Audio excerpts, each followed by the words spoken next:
Trilhas.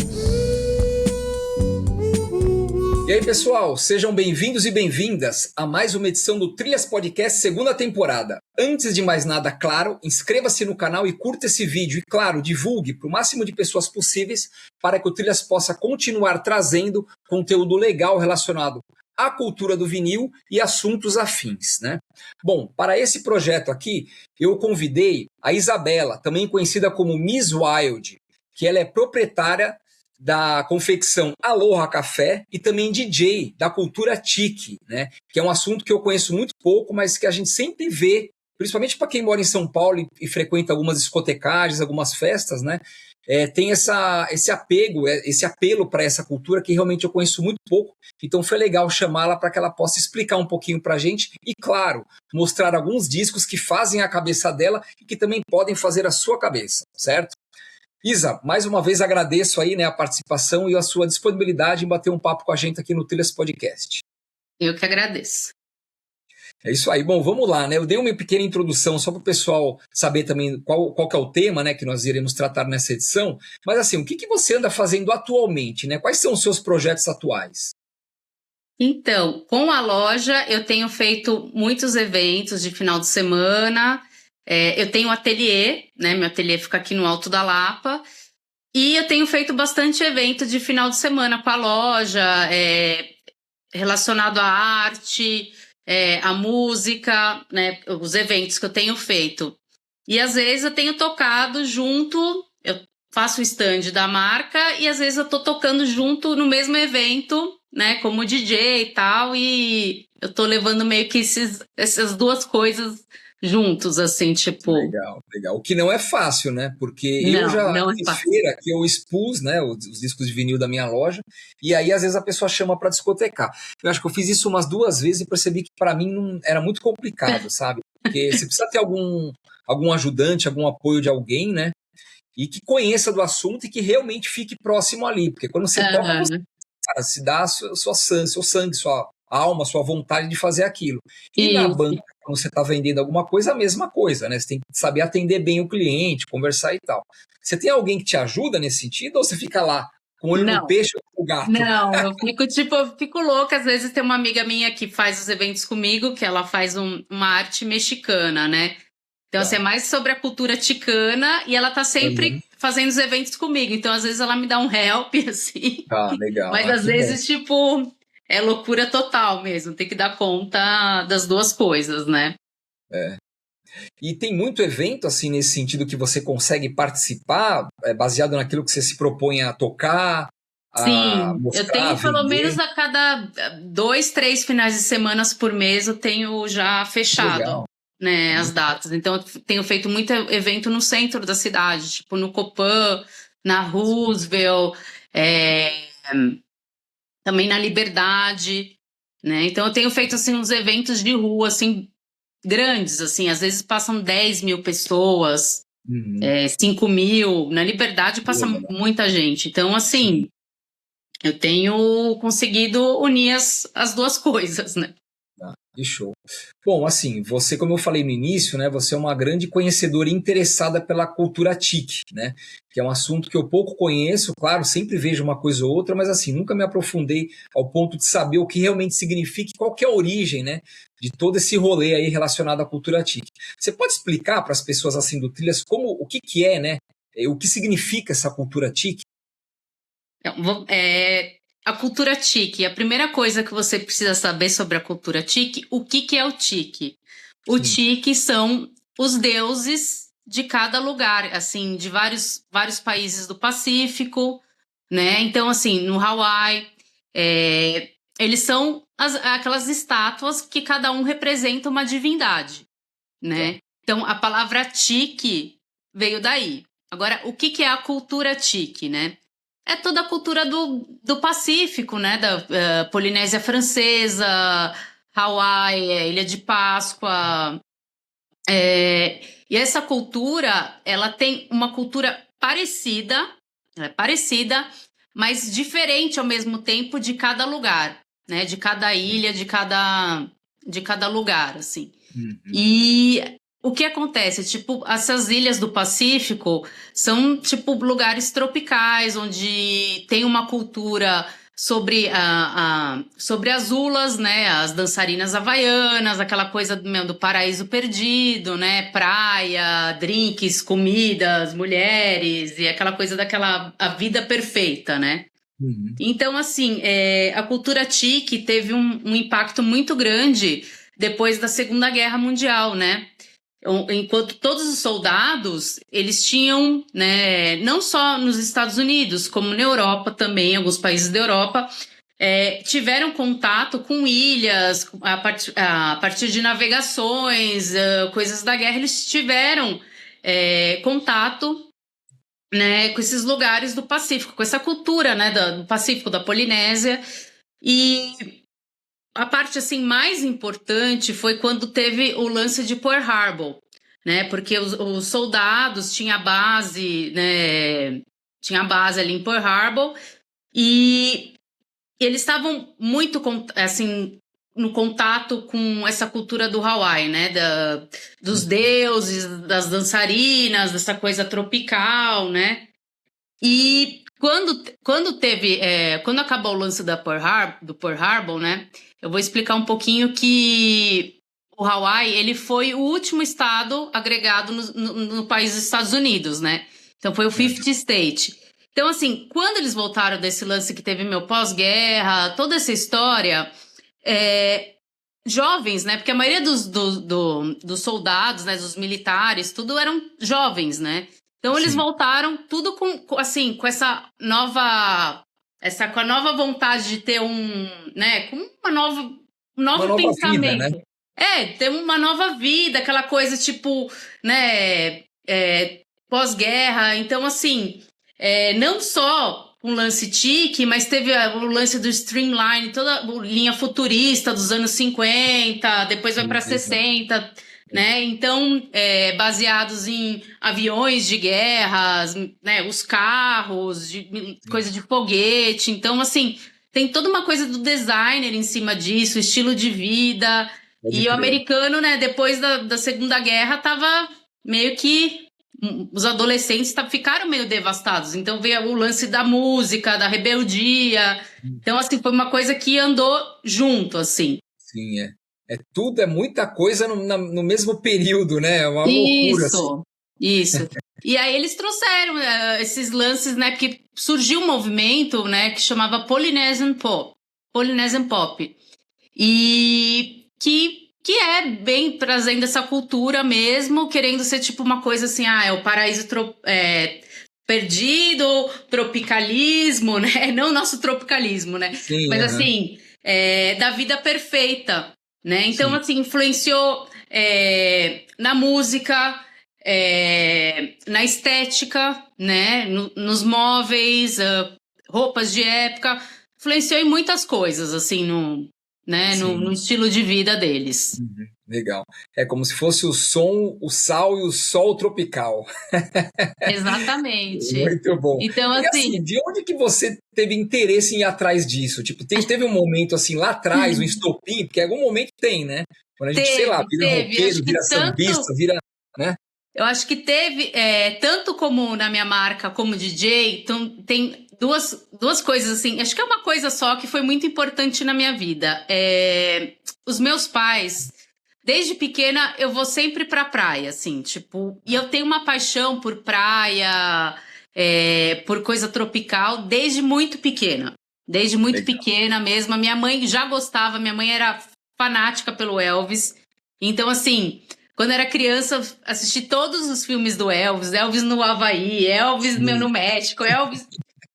E minha mãe sempre foi muito fanática. E minha mãe, quando eu era criança, quando tinha carnaval, tudo, ela me fantasiava de hula, né? Então, assim... Sim, olha só. É uma coisa, assim, muito louca. E tanto em relação como o vinil, também.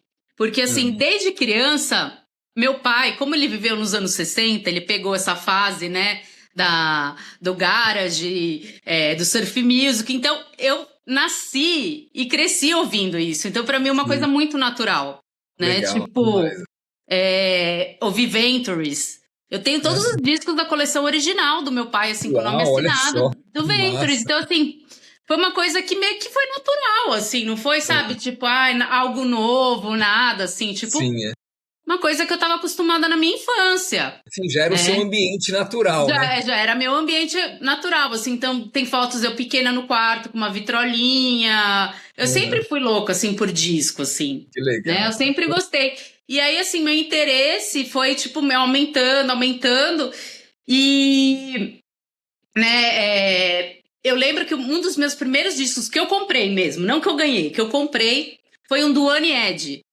Uau, né? Adoro o Duane Edge. Que foi, foi super era importante, LP ou era né? compacto? O Duane Edge tem vários LP. compactos. LP, tá, LP. legal. Então, assim, nossa, isso daí faz muitos anos, tinha 15 anos, assim.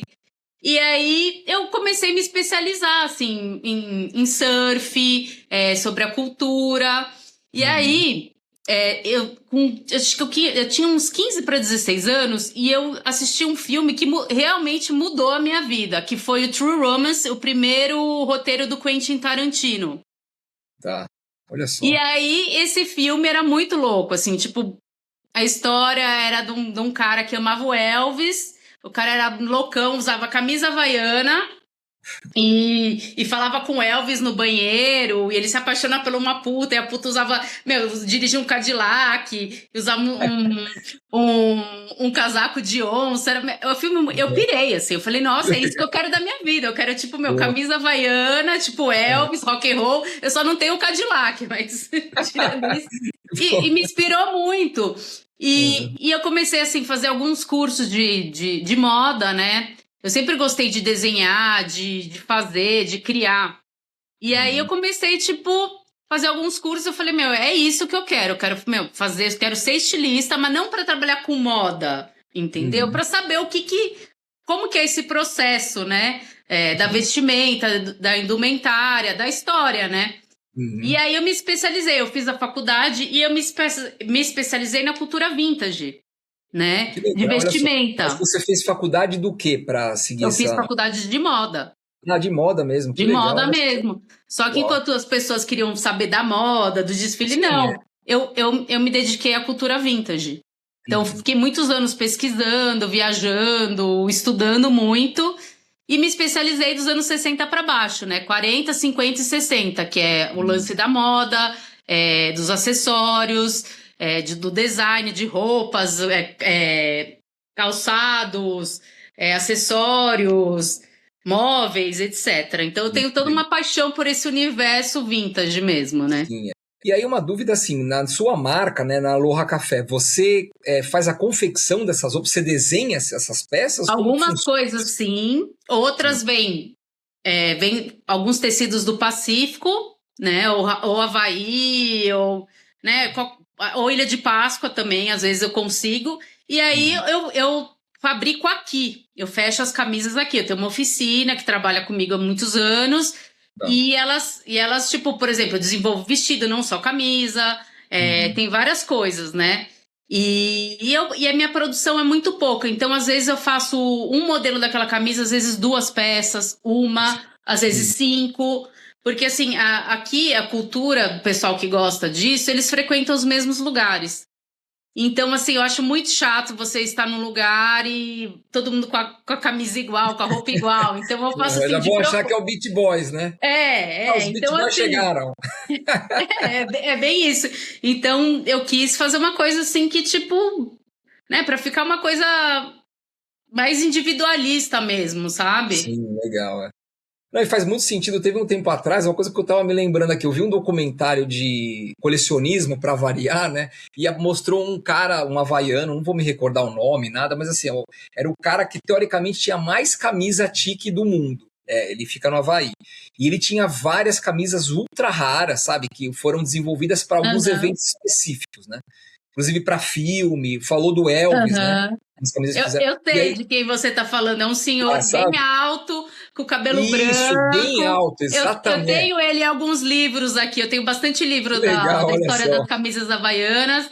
Inclusive, ele recebe, tipo, Tarantino, Johnny Depp, Exatamente, isso que eu ia falar. Todo esse pessoal vai lá, é uma loja bem, né? Ele tem de tudo nessa loja. Inclusive, eu tenho algumas peças que eu comprei dele. Uau, olha só. Algumas peças. Legal. E assim, tipo, ele é super famoso, ele tem muita coisa, coisa vintage. E ele citou exatamente isso, dessas peças serem uma quantidade baixa, porque, por exemplo, você falou do Tarantino, teve camisa que ele fez só pro filme, então assim, eram tipo 4, porque se rasgasse uma, tinha outra. E não produziu mais, e aí, sei lá, sobrou 2. E ele colocava nos leilões, e assim, eram uns valores absurdos. Mas a cultura, assim, a cultura vintage, hoje em dia tem um valor muito alto de roupa. Muito alto, assim, tipo, coisas originais dos anos 50, 60, havaianas, pode chegar um leilão no eBay por $5 mil, $6 mil. Caramba. Então, assim, eu vejo muitos anos como um investimento. Porque você conseguir uma peça original de época, em bom estado, coisa de 60 anos atrás... só tende a valorizar, né? Desvalorizar que não vai, né? Não, sabe, não tem. Então, assim, são coisas raras mesmo, né? Então, quem consegue fazer, tipo, um filme, uma coisa assim, é um preço muito pequeno, né? Pra quantidade de dinheiro, assim. É até difícil precificar, né? E, assim, isso tem muito a ver também com disco de vinil, né? Disco de vinil também segue uma tendência muito parecida, né? E aí eu sei que você separou alguns para mostrar pra gente aqui, né? Assim, o que faz sua cabeça nas discotecagens e toda essa pesquisa que você tem aí há vários anos, algumas décadas, né? Para você poder compartilhar com a gente aqui do Trilhas Podcast. Se puder mostrar, falar alguma coisa assim relacionada, ia ser bacana. Eu vou começar falando do Link Wray. Uau, Link Wray. O Link Wray, ele é um artista, assim, é um dos meus guitarristas preferidos. Mas, assim, o Link Wray, ele é um artista que ele conseguiu sobreviver às décadas. Porque se você vai pegar o Link Wray, todo mundo conhece o Link Wray do surf, né, da guitarra. E não. O Link Wray, ele, nos anos 50, ele tinha uma banda com os 2 irmãos deles, né? Link Wray, The Raymans, alguma coisa assim. E eles tocavam Hillbilly. Eles tocavam Hillbilly, Western Swing. Então, assim, era um trio que ainda fez sucesso nos anos 50. Então, assim, você pega, tipo, tem umas fotos do Link Wray de camisa western, ele usava, tipo, sabe, lencinho no pescoço, todo ele com os irmãos dele. Então, assim, ele foi um cara que ele conseguiu acompanhar os anos 50, 60, 70. E, assim, ele conseguiu fazer tudo com muito louvor, assim. Entendeu? Total. Coisa que um artista da época era muito complicado. Ou ele fazia aquele estilo de música, ou era aquilo e acabou. Não, ele conseguiu fazer essa transição. Né? Então, assim, além de ser um puta de um guitarrista maravilhoso, assim, eu sou muito fã dele. Infelizmente, eu não tive a possibilidade de ver o show dele, né? Não, e assim, ele é avançado até hoje em dia. Se você parar para ouvir as canções dele, mesmo dos anos 60, nossa, é ultra pesada, avançada, né? Sim. E ele depois empresariou várias bandas também que deram muito certo depois, que já eram radicais para a época, né? Bom, e você trouxe mais outros discos também para poder mostrar pra gente aqui, né? O que tem na sua bag aí, Isa, para mostrar pra galera aqui? Bom, eu vou falar um pouco. Eu peguei alguns artistas que eu acho que são importantes nesse movimento, né, do estilo de som que eu gosto de tocar. Então, eu vou falar uma coisa sobre o Les Baxter. Ele é um artista que ele é muito conhecido como, nos anos 60, no final dos anos 50, 60, ele fez muito exótica e instrumental havaiana. Né? Ele é tipo um dos reis da exótica, né? Junto com a Ima Sumac, Arthur Lyman e assim por diante. E o que acontece? Ele também foi um artista que teve que que passou por essas décadas e teve também que se adequar aos estilos de música de décadas diferentes.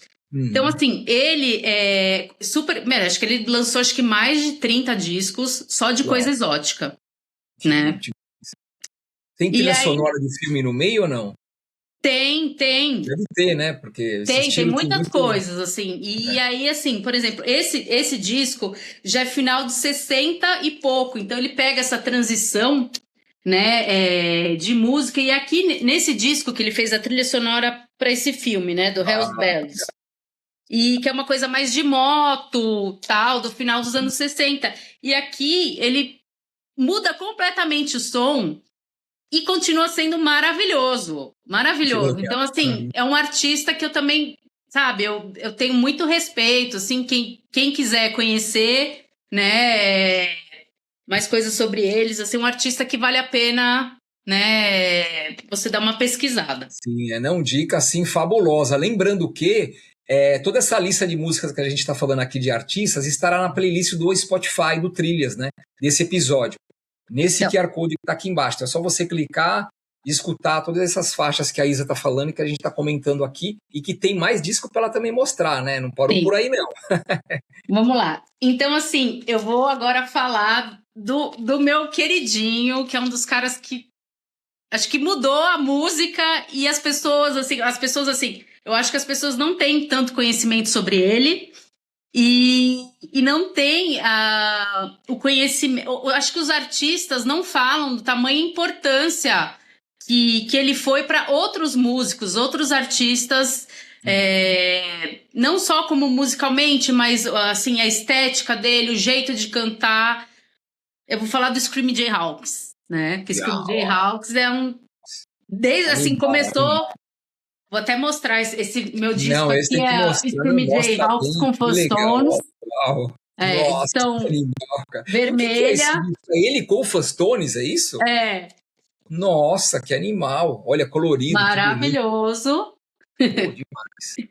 E assim, o Screaming Jay Hawkins, ele é um dos precursores do lado B, do thrash, né? O cara, nos anos 50, ele, com esse vozeirão, com essa estética toda voodoo, ele ia na TV, né? Já ele ia na TV todo vestido de onça, com um osso enfiado no nariz, ele tinha uma caveirinha que ficava fumando, e ele, toca piano e canta muito bem, né? Sim. E ele já ia, assim, ele fazia essa coisa do terror nos programas ao vivo. Então, assim, né, ele fazia apresentação, ele era o cara trash dos anos 50. Caramba, assim, olha só, eu não sabia disso. Assim, eu tenho conhecimento de quem é a figura, a pessoa, porque é impossível não lembrar, né? Mas eu nunca vi nada dele na TV. Eu vou procurar isso no YouTube depois. Tem muita coisa dele na TV dos anos 50. Nossa, esse animal, que massa. E depois ele fez vários filmes, então assim, tem bastante coisa. E o Screaming Jay Hawkins, ele tem a famosa história dos 100 filhos, né? Como ele saía muito em turnê nos Estados Unidos, tal, nessa época dos anos 50, diziam que ele tinha um filho em cada lugar que ele foi, e aí tem toda essa história, que é muito legal, assim, tem até um documentário que fala sobre isso, sobre os 100 filhos do Screaming Jay Hawkins, né? Olha só, cara. Então ele era tipo... da realidade, mas assim, um cara assim sensacional, a voz dele, a composição dele. Então, assim, eu não sei, algumas pessoas sabem, outras não, que uma música dele ficou muito famosa mesmo, mas ficou famosa pela voz da Nina Simone, que é o But Spell on You, né? O But Spell on You tem razão, é dele mesmo. É o original do Screaming Jay Hawkins, né? Então, inclusive, assim, o pessoal até tenta imitar a voz dele grossa, né? Em toda gravação é aquela voz grossa, né? E assim, essa música, é sensacional. Sensacional. Putz. E as pessoas não sabem, então as pessoas falam, é a música da Nina Simone. Não, não é. A Nina Simone fez uma interpretação onde ela ficou super famosa, né, com essa música, e a música também ficou famosa, mas é a música do Screaming Jay Hawkins. Então, assim, até o final de 2000... mais ou menos até 1990, comecinho acho que 2001, 2003, o Screaming Jay Hawkins fazia show, tava ainda ativa, fazendo show. Ele tem, os fãs mais fanáticos dele são do Japão, né? Então ele ia fazer, shows lá. É tudo louco, né? Se você jogar no YouTube e dar uma procurada, você vai ver. E assim, os shows, ele saía de um caixão, né? Isso então, eu assim, já vi, essa imagem eu já vi. Ele é um cara sensacional, acho que é um visionário, né, do terror, dessa coisa trash, do cinema, assim, com a música, né?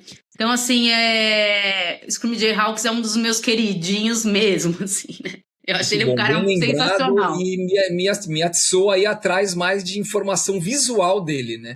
Porque Sim. eu já vi muita foto dele com muita gente famosa, né? Assim, principalmente do punk, dos anos 80, aquele garage e tal, o revival, né? Aham. Mas eu não me lembro de ter visto muita coisa em vídeo, né? E, pô, Então, depois mas dessa assim, introdução que você deu, eu vou querer ir atrás para procurar e ver, né? poucos artistas falam dele. Então, assim, eu achei. Outro dia eu tava vendo um documentário Netflix do Creedence, e eles Uhum. falam, tipo, meu, a gente só existe por causa do Screaming Jay Hawkins.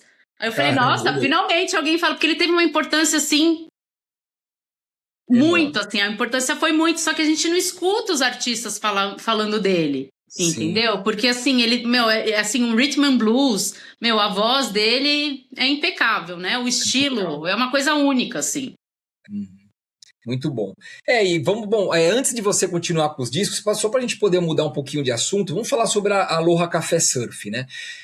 Que você é proprietária aí dessa loja, confecção e trabalha nessas feiras aí que você participa.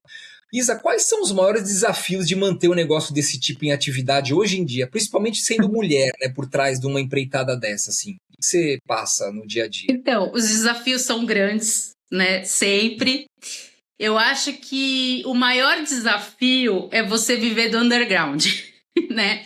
Porque as minhas roupas são para um público do underground. Não adianta falar que é para um público, sabe?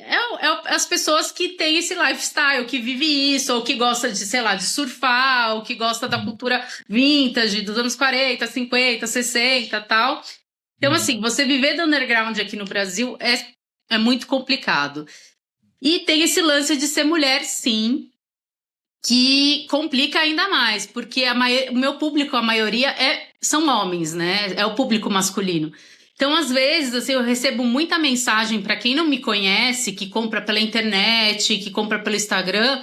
Então, assim, e aí, mano, tudo bem? Nananã, nananã. Aí eu sempre falo, não, não é, eu sou uma mulher e tal. E aí, tipo, a conversa muda. É muito louco, assim, porque os homens não sentem a vontade, né? Quando eles estão conversando com uma mulher. Então, assim, é uma coisa assim interessante, né? Porque até Se então, estudar. É uma porque coisa acho interessante que de eles se estudar. sentem intimidado um pouco, né? Uhum. Então, assim, meu desafio é diário, né? Sendo mulher, porque não é fácil, né? Tanto como na loja, como DJ também, Sim. né? Eu já passei por algumas coisas assim de discotecagem com outros caras que, tipo, que não são legais, porque eu acho que não tem nada a ver isso de você ser uma mulher, um homem. Eu acho que o importante é o som que você faz, né? É o que você transmite para o público, né? Eu acho que isso que é importante, não ser mulher ou homem. Então, Sim. assim, algumas coisas, assim, é meio complicado. E eu sinto mais, assim, é muito louco isso que eu vou falar, mas eu sinto mais essa coisa de diferença quando eu tô tocando em algum lugar que tá misturado mais com a galera do hip hop, do rap. É muito louco isso, porque eles falam de respeito, de atitude, nananã, igualdade. E na hora que eu tô com eles, não tô falando de todos, tá? Mas na hora que eu tô falando com eles, eu sinto isso, sabe? É sempre um, tipo, querendo me desrespeitar. Ó, sai do som aí que eu vou tocar, sabe? Tipo, já deu seu tempo, e nem tinha dado o tempo. Então, assim, algumas coisas, meu, muito desrespeitosas, assim, sabe? Fala uma coisa na teoria e na prática faz outra. Mas é isso. Entendeu? E eu não consigo entender muito isso, porque eu acho que ali o fato de você ser mulher ou homem não muda. Eu acho que Total, muda a sua intenção, é o seu ouvido musical, né? Então, sim. Até porque roupa todo mundo usa e música todo mundo escuta. Então teria que ter um nível sim, de variedade sim, ali igual, né? No mínimo. sim, sim. Tá, muito bom. Bom, e voltando aos discos de vinil, né? O que você tem mais para mostrar pra gente aí? Não só para mim, mas para Então, todo mundo que está acompanhando essa edição. eu vou voltar um pouco aqui para os anos 50, né? Eu quero falar muito Poxa, sobre esse isso é cara que é muito o legal. Esquerita. Esse animal. Essa sua edição é brasileira? Não, é importada. Você sabia que esse disco Mas saiu no tem. Brasil e é raríssimo? Sim, e você sabe quem Ultra tem? raro. Comentou desse disco. Outro dia eu tava tocando na BG, na loja ali na BG, que ela tem roupa, tem móveis, tem loja de disco e tal. Uhum. E eu tava tocando e o Tony Campelo passou, né? Caramba, olha só que legal. E aí o Tony Nossa, Campelo tava colocando uns compactos, umas coisas, bem anos 50 mesmo. E aí ele parou assim, tipo, eu conhecia, né, de saber a pessoa, já fui a alguns shows, algumas coisas tal, mas de conversar assim comigo na hora que eu tô tocando foi uma surpresa. E ele ficou encantado, ele falou, nossa, é isso, tal. Ele viu do Esquerita, ele falou, nossa, tem um original de época, tal. E ele é um cara que, assim, eu sou fã, mas ele é produtor, ele produziu um monte de coisa, assim, Jordans, tá ligado? Tipo, exato. Ele é um dos poucos, se não for o único. Na verdade, tem dois. É o Tony Campelo e o Albert Pavão. Daquela época da pré-Jovem Guarda, que a gente chama, que é início dos anos 60, antes do Roberto Carlos estourar e tal, só tem duas pessoas vivas, que é o Albert Pavão e o Tony Campelo. Então, assim, eles têm uma história fabulosa e um conhecimento, claro, enorme, né? Isso. Que doido. E aí, nossa, assim, já ia dar uma travada, eu acho. E aí eu fiz até um vídeo tal dele conversando tal, e ele foi outras vezes que eu fui discotecar também. E aí, legal, assim, a gente ficou trocando eu fiquei mostrando vários compactos e ele falava, isso eu não conhecia. Nossa, que legal, assim, várias músicas que ele não conhecia, assim, vários artistas. E aí ele ficava apontando as histórias, assim, foi uma coisa assim, foi uma surpresa muito bacana, né? Puxa, e ele falou, eu tenho o original de época brasileira, nacional do Esquerita. Eu nem sabia que tinha um Esquerita nacional. Eu nunca vi fisicamente na minha mão, sabe? Mas eu já vi registro, foto, ele realmente existe. E é ultra raro. Deve ter tido uma prensagem muito baixa, né? Pode ser. É um disco muito antigo, né? Mostra de novo pra gente a Isa, pro pessoal sacar a capa. Muito louco, né, cara? É demais. Isso é animal, então, demais. Estará na playlist do Spotify aqui do Trilhas, hein? Esquerita Eu vou falar um pouco do Esquerita. Porque o Esquerita também foi um precursor. Só que ele não foi reconhecido por causa disso, né? Então, assim, só existe Little Richard por causa do Esquerita. Então, assim, já tinha que falar sobre isso, mas eu não tinha certeza. É isso mesmo. Então, assim, é uma coisa assim muito louca, porque na verdade o Little Richard é uma cópia do Esquerita. Assim, você tipo, tinha essa dúvida, quem veio primeiro? Então você já matou o Esquerita veio primeiro. Só que o Esquerita, ele era muito mais louco do que o Little Richard, entendeu? Uau. Só que ele era muito mais louco. Mais louco que o Little Richard. Muito mais louco. Então, assim, a atitude, o jeito de se vestir, os óculos extravagantes, tudo é do Esquerita, entendeu? E aí, ele se inspirou, claro, né? Não vou tirar o mérito do Little Richard de jeito nenhum, né? Porque ele é um artista maravilhoso e tal. Mas, assim, a ideia, o visual, o jeito de tocar é o Esquerita, entendeu? Tipo, sim. E aí ele parecido. Que levou, né? Como o Little Richard, na época, assim, que ele começou a fazer, ele pegou aquela época, tipo... na explosão do rock and roll, junto com Elvis, Johnny Cash, né? Com esse pessoal, então ele tinha mais essa coisa de aparecer em festival, aparecer na TV e tal, e ele que acabou levando, né? Aí a ideia, como se fosse a ideia dele, mas não é. E o Esquerita é um cara muito louco, assim, que tipo morreu na miséria, largado num posto de gasolina, teve várias doenças, assim, tipo, ele era muito louco mesmo, tá? Sim. Mas, assim, é um cara... revolucionário na música, né? Claro, assim, então, assim, eu escolhi esses discos, assim, para falar um pouco da importância desses artistas, né? Porque nem todo aquele artista que a gente conhece é que nem o Elvis, você vai falar do Elvis... Elvis é o cara que deu muita sorte, assim, porque ele tava na hora errada, tava na hora certa, no lugar certo, o cara era bonito, foi tudo tipo, né, uma conjunção de fatores só que não, Elvis, nunca compôs uma música, nunca fez nada, ele só, tipo, é intérprete, né? Então, assim... Isso aí. E aí as pessoas acham que o rock and roll do Elvis, não é. Assim, o Elvis era lindo, maravilhoso, tinha tudo. Dançava bem. Dançava bem. E aí, só que não é, entendeu? Então, assim, por exemplo, se você vai pegar, tipo, Johnny Cash. Johnny Cash é um cara, tipo, sabe, com Ele não era tão bonito, apesar dele ser super estiloso e tal, mas Johnny Cash era um cara que compunha, que cantava aquilo que ele sentia, as coisas que ele estava passando. Então, assim, é outro nível, assim, sabe? Muito legal. Nossa, lembrar do Esquerita agora foi fantástico também. Acho que é mais um artista que eu vou buscar algumas imagens, porque faz muito tempo que eu não vejo nada dele. Sim. Até uma dúvida que eu tenho, não sei se você saberia me responder, mas ele só tem esse disco ou será que ele tem outros LPs gravados? Olha, ele tem outros LPs. Porque eu tá? sempre vejo essa imagem desse daí. Eu nunca vi outro em lugar nenhum. Ele tem. Eu tenho uns compactos dele, né, de época, também com outro artista que chamava Paul Pick. Então eu tenho os dois compactos com os dois, assim, na época também, que é bem barulhento e é sensacional. Olha só, uau.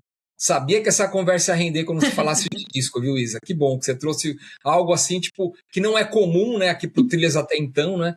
E também falar da cultura tique, vinculada a essas músicas assim, é animal, demais, assim.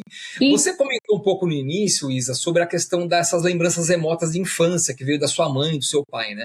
Falou até da coleção dos ventos e por aí vai. Isso. Tem algum dia, se fosse escolher, tipo, um LP, assim, ou compacto, que seja, né? Algum disco que te traz a maior lembrança remota, assim, dessa fase. Tem algum que te venha de primeira... Não tem, assim, tipo... Porque, assim, meu pai deixou muito disco do Ventures, né? Tipo, eu herdei todos os discos e ele ouvia todos, assim. Então não tem muito, sabe? Não tem falar, esse é meu disco preferido. Porque, assim, meu pai ouvia Ventures ou ouvia Beatles. Tá, legal. E eu, assim, eu não sou muito fã de Beatles, apesar de respeitar tudo, mas eu não sou, tipo, entendeu? Fanática, tal, por Beatles. Então, assim, eu lembro muito do Ventures. Né, desse lance, de surf, e minha mãe com os discos do Elvis. Então, assim, eu tenho essas lembranças, assim, sabe? Legal. E dos filmes que o Elvis passava na sessão da tarde, todas essas coisas, assim, de... Eu já fui muito fanática pelo Elvis, assim, eu colecionei durante muitos anos vários discos, objetos, bonecos, revistas, assim, eu fui muito fanática. Mas é um tipo de coleção que você jamais vai completar. Né? Exato. Não tem como, porque um disco saiu em 20 países diferentes, com uma capa diferente, com nanana diferente, coisa de colecionador, um negocinho de nada que muda na capa já é diferente. Então. Não tem como. Assim, não haja dinheiro no mundo para ter. É a mesma coisa com os Beatles. Esses dias eu tava garimpando o disco, aí eu peguei um lote de discos dos Beatles, eu falei, veio um no meio lá que eu nem tava muito afim de pegar, mas quando eu cheguei em casa fui olhar, falei, nossa, a capa tá diferente, né, plastificada, parecia. Aí fui olhar, era um disco de Honduras, dos Beatles. Aí você vai imaginar que teve um disco dos Beatles que saiu em Honduras, cara, é uma coisa assim, mesma coisa com o Elvis. Então, se alguém se propõe a colecionar, vou ter tudo, não, é impossível. Em uma vida... É impossível, e as pessoas assim... Os artistas, né? E as pessoas que eu tive contato, dos clubes, todas as pessoas eram muito loucas, muito fanáticas, assim, é tipo uma religião de fanatismo, é muito louco. É, muito louco, cara. Sabe, as pessoas são um pouco, tipo, as pessoas acham que são Elvis, que sabe, sim, os covers, eles vivem que nem o Elvis, como se fossem o Elvis. Então, assim, é uma coisa que as pessoas saem um pouco da realidade, assim. Total, é muito louco. Tem umas coisas engraçadas. Mas... cosplay, né? O cosplay do Elvis. Então, e assim, essa coisa do cover do Elvis, os caras que fazem cover do Elvis, eles não conseguem ter aquela estética dos anos 50 do Elvis. Então é sempre aquela estética, tipo, gordão, acabadão e... Entendeu? E assim, peruca. Com uma peruca. E aqui no Brasil, cabelo, né? No Brasil tem vários, em São Paulo estão os maiores, né, que tem aqui, e os caras levam muito a sério, os caras vão fazer campeonato, vão para outros países, ganham, nossa, eu sou o melhor Elvis cover do mundo, e assim, só não é pior do que em Las Vegas, porque Las Vegas você vai ter o anão, vai ter o japonês, um cara black Elvis, então tipo... É bizarro total, e as pessoas se transformam completamente. Elas fazem plásticas, né, assim, tipo, pra ficar parecida com Elvis, fazem lipoaspiração, fazem tudo, assim, as pessoas não têm limites. Assim, é bizarro, sabe? Sim. Chega até a parecer a pessoa doente, assim, maníaca, assim. Então é muito louco. A indústria da música agradece, né? Porque quanto mais isso acontece, mais se vende, né? Exatamente. Mais de disco para mostrar pra gente, Isa. Então, tem mais alguma coisa assim que você possa mostrar? Eu vou falar um pouco do Claude McFadden, que é um dos meus cantores preferidos. O Claude McFadden, ele tem um vocal assim muito único, né? E o Claude McFadden, ele começou com doo-wop, né? Esse lance, para quem não sabe, que é doo-wop, que são os grupos dos anos 50 com vocal, né? E ele começou com perdi o nome da banda dele. Peraí, só um minuto, se puder. Não, e esse lance do doo-wop influenciou muito o Beach Boys, né? Sim. O e a Motown, né? Foi de lá que o Brian Wilson tirou os duetos vocais e por aí vai, né? Isso é legal relembrar, né, o doo-wop. Gente, esqueci o nome da banda, olha como eu tô ficando... O importante é que você mostrou o artista. Nem o artista eu conheci, então tá tudo bem. Quando você lembrar, a gente coloca na playlist do Spotify. Nossa, a idade vai chegando, a gente vai esquecendo, porque é tanto artista, é tanta informação. Muito disco. Olha isso aqui, ó. Imagina, só aqui eu já tenho uma memória inteira aí. Então, mas a gente que gosta de música, a gente sempre quer, né, saber sobre artista, a história. Então, assim, não é só escutar música e tá bom. Não, a gente quer sempre... lembrei, The Drifters, né? The Drifters, sim, poxa. Drifters eu conheço. Então, ele foi o vocalista do Drifters. Olha só, né? Não sabia. Legal. E ele, assim, ele pegou essa fase de doo-wop, de vocal e tal. E daí, nos anos 50, ele foi pra essa parada meio tipo rhythm and blues, né? Então, assim, ele foi pra essa parada rhythm and blues, um pouquinho de soul e tal. Então, ele é um artista também que conseguiu passar por 2 décadas e continuar, sabe, fazendo uma música boa. E é isso que eu queria falar do Claude McFadden. E agora que eu lembrei, tem um outro disco também de um artista que deve estar em algum lugar aqui no meu case aqui, que eu gostaria de falar, que é do Hazy Hendrix. Então, assim, para quem não conhece, ele em 56 ele lançou, né, o disco dele. Acho que é um cara que só lançou acho que 1 ou 2 discos na vida. Eu não conheço de nome, não me lembro não.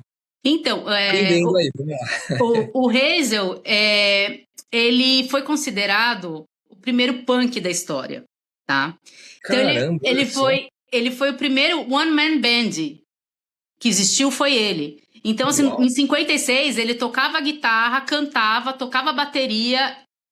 E o interessante que a bateria dele, né, nas gravações, é a bateria do Punk 77. Né? Então, assim, as pessoas ficam brigando, quem foi o primeiro punk da história, nanana. Pra mim, 56, Hazy Hendrix, cravou ali e não tem pra ninguém, assim. Que legal, olha só, isso aí pra mim é novidade, essa história toda.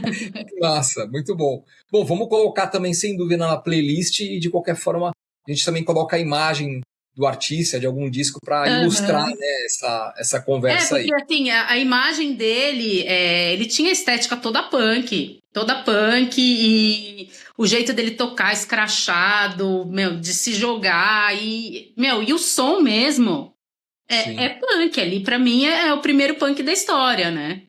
Que legal. E as pessoas não falam muito disso, assim. Nossa, eu nem conhecia essa história, pra mim isso é totalmente novidade, eu não me recordo de ter ouvido isso daí, não.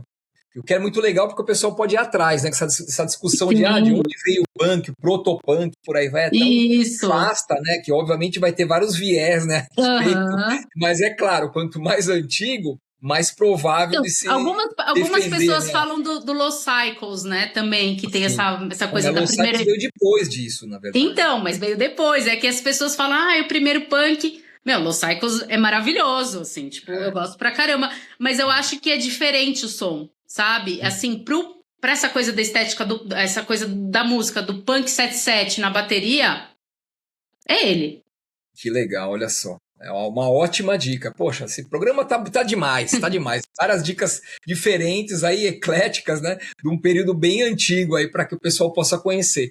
Tem mais discos, Isa, que você quer falar, mostrar? Então, eu não separei mais, mas eu posso falar de outros discos.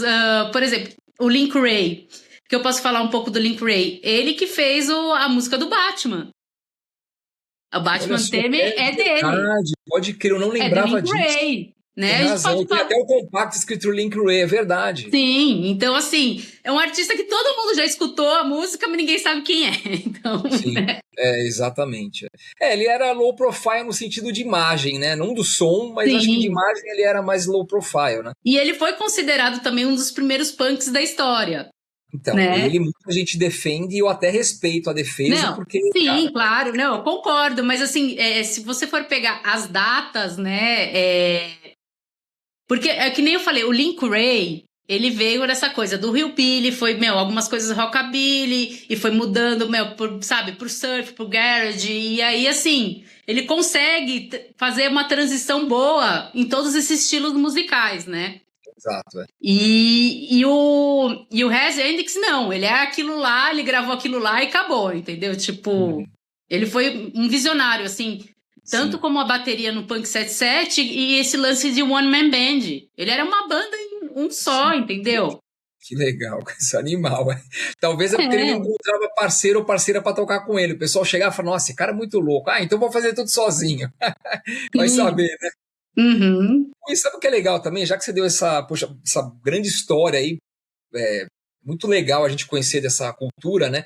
Para quem está entrando hoje, assim, né, que quer conhecer um pouco desse lance da música relacionada a essa cultura dos anos 50 e 60, mais vinculadas ao rock and roll mesmo, mais pesado, assim, e compassado, né? O que você poderia dar de dica, assim? Você já deu algumas, mas para o pessoal começar. Eu quero começar a conhecer esse tipo de cultura. Quais são os discos que você poderia indicar, assim? Sei lá, 5 trabalhos, vai. Vou falar um pouco, porque assim, nos anos 50 tem toda, né, a gente pode falar do op, do rockabilly, do rock and roll, então assim, do hillbilly, tem toda, sabe, o pessoal tipo meio que faz uma coisa só na cabeça, tipo, nos anos 50, é Elvis, é Johnny Cash e acabou, entendeu? Tipo, Little Richard e acabou. E a coisa não é assim, porque tem várias vertentes. Então, assim, a pessoa vai falar, eu vou começar a ouvir, quero começar a aprender sobre rockabilly. O que eu vou ouvir? As pessoas vão de cara logo no Stray Cats. Sim. Então, assim, na minha opinião, as pessoas vão querer me matar, sei lá. Mas na minha opinião, o Stray Cats é uma banda muito fraca. Muito fraca, assim, que eu falo, tipo...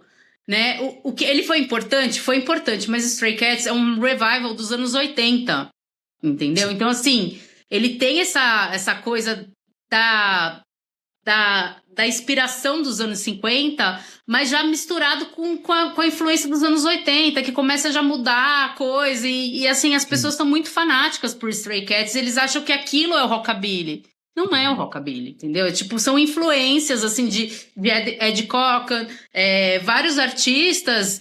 E, assim, ele, na época, quando o Stray Cats começou, né? Ele não fazia sucesso nos Estados Unidos, né? Ele fazia, sucesso na Inglaterra, entendeu? O negócio dele tocava lá pro pessoal, galera até de boy. Que já era outro tipo de... público, né? De público. Então, as pessoas ficam meio... Então, assim... É o revival do revival, então fica aquela coisa tipo... é legal, né? Eu chamo até de neo-rockabilly, né? Que eles não é o rockabilly, é o neo-rockabilly. Então, assim, o que eu posso falar que hoje em dia nós temos bandas muito boas, assim, tipo... Não tô falando aqui só do Brasil, eu tô falando bandas assim, tipo, Estados Unidos, Europa. A Europa tem muita banda boa mesmo. Então, assim, tem várias vertentes do rockabilly, né? Que é o wild rockabilly, que é aquele rock and roll mais cru, mais selvagem.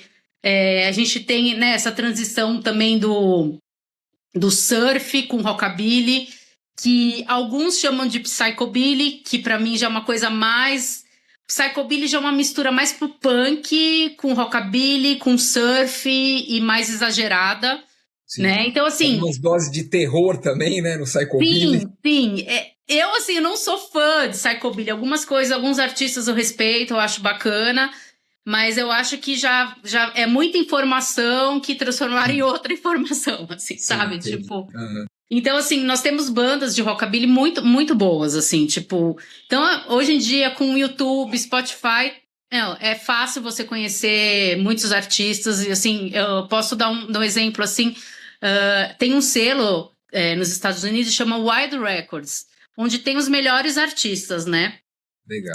Que lança, assim, não só nos Estados Unidos, mas artistas da Europa também. Então, assim, a gente tem o Festival Viva Las Vegas, né, que o pessoal vai todo ano, tal, que é um dos maiores. E tem o festival do High Rockabilly, que é na Espanha, que é o meu preferido, que eu já fui umas 8 vezes para esse festival. Então, assim, que legal, é uma doideira, assim, começa numa quarta-feira e termina no domingo, é festa o dia inteiro, começa a festa 2 horas da tarde, vai até 3 horas da manhã. Então, assim, com bandas, assim, vem de todos os lados, de surf, rockabilly, de doo-wop, rock and roll. Então, assim, as pessoas se transportam no tempo, a cidade, assim, parece que você está em 1950, as roupas, tudo é maravilhoso. É o festival mais divertido que tem, porque durante o dia acontece na praia, né, e à noite num ginásio, assim. Então, os carros, gente do mundo inteiro vai para lá. Então, assim, você tem contato com muito disco, com muita informação cultural, você vê muitas bandas. Então, assim, é um passeio que vale muito a pena, assim, tipo... Que legal, nossa, ótimas dicas. Não, e pela gravadora que você citou, né, o Wild Records, é um bom começo, né, para a pessoa entender e se adentrar nesse universo aí desse tipo de som, né? De cultura, então, nós temos muitas mulheres tocando rock and roll, rockabilly, excelentes guitarristas, excelentes vocalistas. Eu vou falar de um artista que eu gosto muito, que é o Marcel Bontempi, que é um cara assim que ele pega as músicas originais, né, e transforma, ele faz outras letras. E ele é um artista maravilhoso, ele tem um projeto anos 50, né, um rockabilly, o Wild Rockabilly, ele tem um outro projeto 60s com a esposa dele, que também é maravilhoso, os dois tipo tocam, compõem, assim, se vocês puderem procurar Marcel Bontempi, é um cara assim, é um artista também, ele faz todas as capas para as bandas.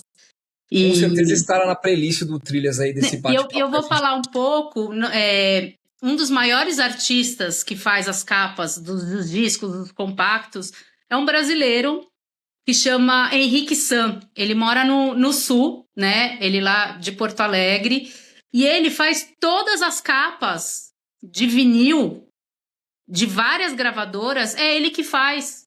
Olha só, assim, que legal. Tipo, você vai em qualquer loja, assim, de vinil, assim, fora, tanto nos Estados Unidos, ou várias lojas, assim, vários shoppings de vinil, tem sempre uma capa dele.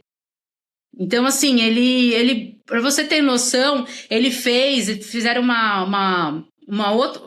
lançaram uma outra capa do Beef-Tools, né, de uma reedição e tal. Quem fez foi ele, entendeu? Saiu na revista Rolling Stones. E assim, ele faz para várias bandas assim independentes e que legal, bom saber disso. Um brasileiro nesse rolê tudo aí. Sim, é o Henrique Sam, e ele que faz as coisas da Aloha também, né? Ele também gosta muito da cultura tique, então ele faz esses desenhos e tal. E eu tô falando dele porque ele é um cara incrível, a arte dele é incrível.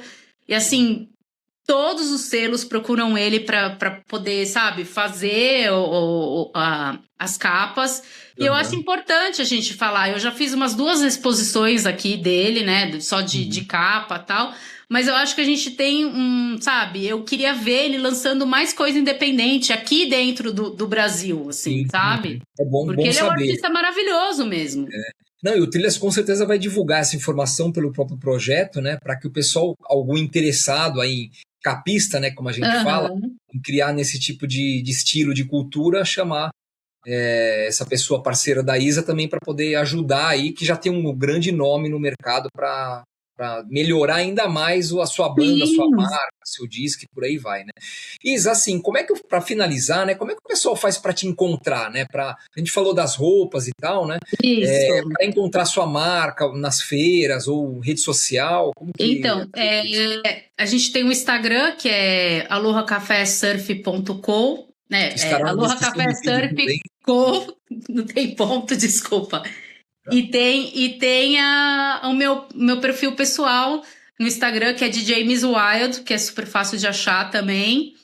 E é isso, lá eu sempre tô compartilhando da loja, assim, lançamento, produto novo, evento que eu tô fazendo, promoção, tudo eu divulgo ali. E no meu perfil também de James Wild, eu tô sempre postando discos, falando um pouco de música, falando dos eventos que eu toco, eu sempre divulgo, né? Onde eu vou estar tocando e é isso. Show, legal. Bom, é isso aí, Isa. Agradeço muito, muito mesmo sua participação, né? Foi um papo bem profundo e explicativo, que é muito legal, que o Trilha se propõe a fazer, né? É trazer várias culturas diferenciadas e diferentes relacionadas ao disco de vinil, né? E a cultura tic, o rock dos anos 50, 60 tem muito a ver, porque foi onde quase tudo começou, né? Então é importante saber e conhecer essa trajetória, principalmente pelo nome dos artistas que você citou aqui, que são incríveis, e muitos deles também, assim, eu sou um grande fã, né? E alguns eu nem conhecia, então foi muito legal. Eu só tenho a te agradecer.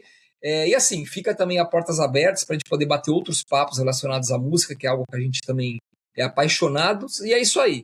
Pessoal, espero que vocês tenham curtido essa edição do Trilhas Podcast e até as próximas edições. Tchau! Trilhas. O Trilhas Podcast é um projeto desenvolvido às próprias custas. E claro, temos a intenção de continuar. Para isso, precisamos do seu apoio. Abra o aplicativo do seu banco, leia o QR Code que está aqui no vídeo e nos apoie. E claro, inscreva-se no canal e curta esse vídeo.